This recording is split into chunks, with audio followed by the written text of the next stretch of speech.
तो पाकिस्तान का ये साथ किस तरह से तालिबान को मजबूत कर गया, अंतर्राष्ट्रीय स्तर पर ये सभी के सामने है, जिसे अफगान यहां पर झेलने के लिए अब मजबूर हैं। पर इस बीच पंजशीर को नहीं भूला जा सकता, और पंजशीर को इसलिए नहीं भूला जा सकता क्योंकि एक वो ताकत नजर आ रही थी जो तालिबान के विरोध में खड़ी थी। पंजशीर के उस इतिहास को जानना भी जरूरी है जहां तालिबान अभी भी कब्जे को लेकर जोर आजमाइश कर रहा है। हालांकि तालिबान का दावा है कि उसने पंजशीर पर कब्जा कर लिया है, लेकिन पंजशीर अफगानिस्तान की वही घाटी है जहां अब तक कोई कब्जा नहीं कर पाया।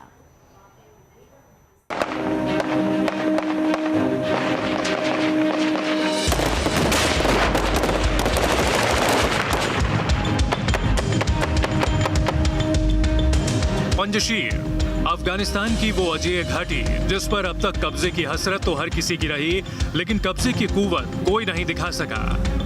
पंजशीर को 5 शेरों की घाटी भी कहा जाता है। काबुल के उत्तर में 150 किलोमीटर पर बसा है ये पंजशीर घाटी का इलाका, जहां बीचों बीच पंजशीर नदी बहती है। हिंदू कुश के पहाड़ भी इससे ज्यादा दूर नहीं है। पंजशीर एक अहम हाईवे भी है जिससे 2 रास्ते निकलते हैं। दर हकीकत पंजशीर में ज्यादातर लोग हजारा समुदाय से ताल्लुक रखने वाले हैं, जिन्हें चंगेज खान का वंशज भी कहा जाता है। इसके अलावा पंजशीर में नूरिस्तानी पशई समुदाय के बाशिंदों का गढ़ है। वो साल था 1996 जब अफगानिस्तान के ज्यादातर हिस्से तालिबान के कब्जे में आ चुके थे। तालिबान की नजर राजधानी काबुल पर थी। काबुल पर कब्जे का मतलब था सत्ता पर एकाधिकार। जनवरी 1996 में तालिबान काबुल पर कब्जा कर चुका था, लेकिन अचानक एक दिन तालिबान के ठिकानों पर हड़कंप मच गया। वजह थी एक शख्स की आमद जो उस वक्त तालिबान से बातचीत करने के लिए उसके अड्डे पर गया था। वो शख्स कोई और नहीं बल्कि अहमद शाह मसूद था, जो अफगानिस्तान की सरकार में एक अहम ओहदे पर काबिज था। अहमद शाह मसूद की आमद भर से तालिबानी हलकों में हड़कंप मच गया। सोवियत संघ के साथ लड़ाई में अहमद शाह मसूद मुजाहिदीन बनकर सामने आया था। कहते हैं सोवियत सेना 9 बार पंजशीर की घाटी में घुसी, लेकिन हर बार उन्हें शिकस्त मिली। अहमद शाह मसूद ने खुले लफ्जों में तालिबान के सामने पेशकश की थी कि वो अफगानिस्तान में तालिबान के साथ मिलकर सरकार बनाने को तैयार हैं। लेकिन सरकार की तस्वीर उनके हिसाब से होगी, ना कि तालिबान के।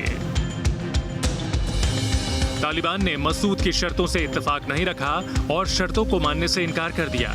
मसूद वापस तो लौट आया, लेकिन उसके जहन में 2 ही तस्वीर चल रही थी। पहला ये कि तालिबान के सामने सिर झुकाकर उसकी सत्ता कबूल कर ले, और दूसरा तालिबान के साथ लड़ते हुए शहीद हो जाए।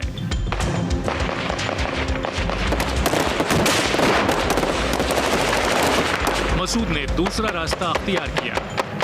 अहमद शाह मसूद तालिबान के काबुल पर कब्जे के बाद वापस पंजशीर चला गया और वहां अपने लोगों को लामबंद कर तालिबान के खिलाफ बिगुल फूंक दिया। मसूद के नॉर्दर्न अलायंस को ईरान, भारत, ताजिकिस्तान, उज्बेकिस्तान और तुर्कमेनिस्तान का समर्थन हासिल हुआ था। उस वक्त तालिबान अपने शबाब पर था, पर मसूद की सेना को फतह कर पाने की कुव्वत तालिबानी शैतानों की नहीं थी।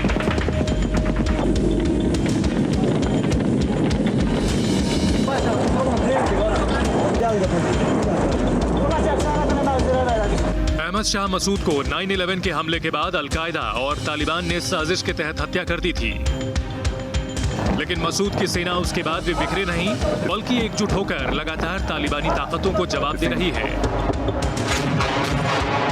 यही वजह है अफगानिस्तान के सभी 34 प्रांत पर कब्जे की कोशिश में लगा तालिबान पंजशीर प्रांत को इस मर्तबा भी जीत पाने में अब तक नाकाम रहा है। Team news nation.